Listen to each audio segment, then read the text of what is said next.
Assalamualaikum warahmatullahi wabarakatuh. Bismillahirrahmanirrahim. Pada pembelajaran kedua hari ini, hari Sabtu tanggal 23 Januari 2021, kita akan pembelajaran mata pelajaran mulok, yaitu muatan lokal, halaman 12, 6 pengetahuan dan teknologi. Mengenal sejarah Masjid Agung Al-Karomah Martapura. Masjid Agung Al-Karomah Martapura. Nah, buat anak-anak Bapak, siapkan buku molok kalian, buku belajar molok kalian, yaitu pada halaman 12 kita akan melihat di sana ada gambar Masjid Agung Al-Karomah Martapura. Baiklah, langsung saja.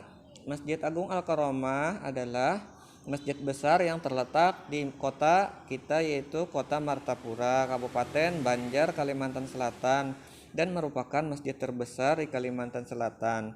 Masjid ini juga merupakan markah tanah dari Kota Martapura karena mudah diakses dari seluruh kota Kalimantan Selatan karena terletak di Jalan Ahmad Yani yang merupakan jalan utama atau jalan nasional.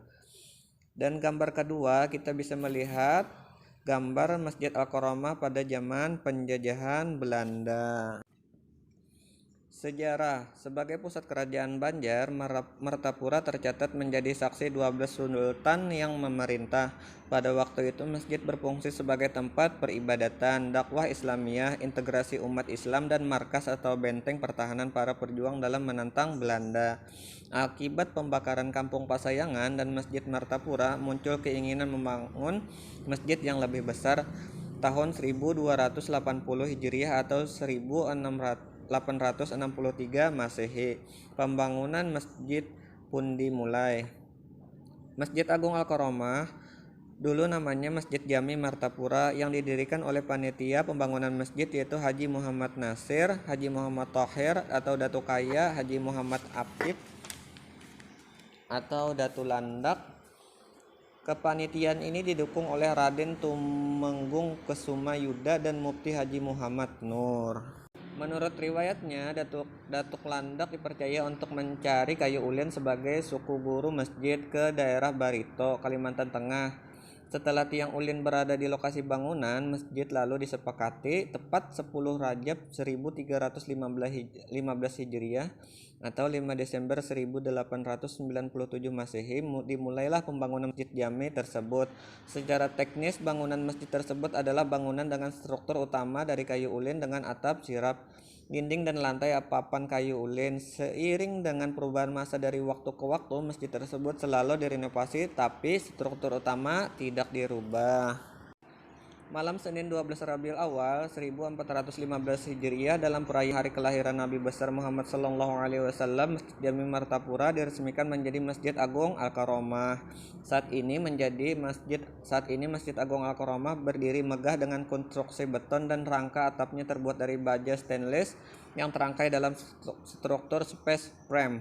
Untuk kubahnya dilapisi dengan bahan enamel. Di dalam masjid sampai saat ini masih dapat ditemukan dan dilihat struktur utama Masjid Jami Martapura yang tidak dibongkar, sehingga dapat dilihat sebagai bukti sejarah dimulai berdirinya masjid tersebut. Arsitektur.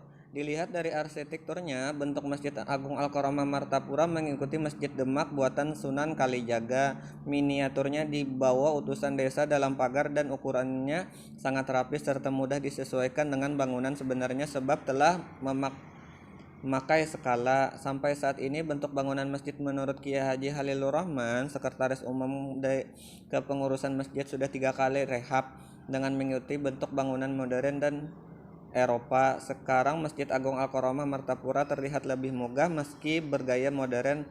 4 tiang ulin yang menjadi saka guru peninggalan bangunan pertama masjid masih tegak di tengah.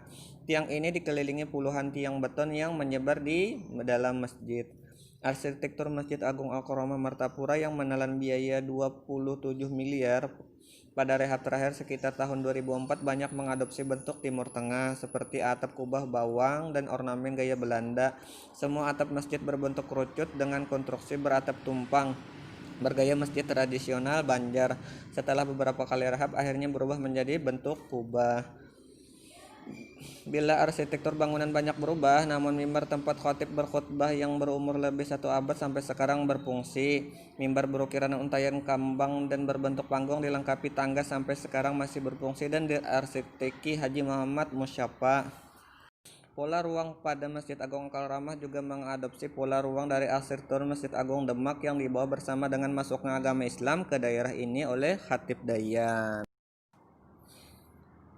Tiang guru adalah tiang yang menyelimuti ruang cela atau ruang keramat. Ruang cela yang dilengkapi tiang-tiang guru terdapat di depan ruang mihrab, yang berarti secara kosmologi cela lebih penting dari mihrab. Sejarahnya tiang guru dapat 4 menggunakan tali alias seradang yang ditarik beramai-ramai oleh Datuk Landak bersama masyarakat atas kudrat dan iradat Tuhan Yang Maha Esa. Dan gambar selanjutnya yaitu ada gambar ruang induk Masjid Agung Al-Karamah Martapura yang sampai saat ini. Nah, itulah kira-kira sejarah Masjid Agung Al-Karamah Martapura dari awal didirikan sampai saat ini. Nah, sampai di sini penjelasan dari Bapak tentang sejarah Masjid Agung Al-Karamah Martapura.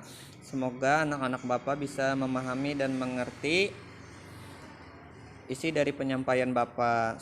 Sampai di sini. Assalamualaikum warahmatullahi wabarakatuh.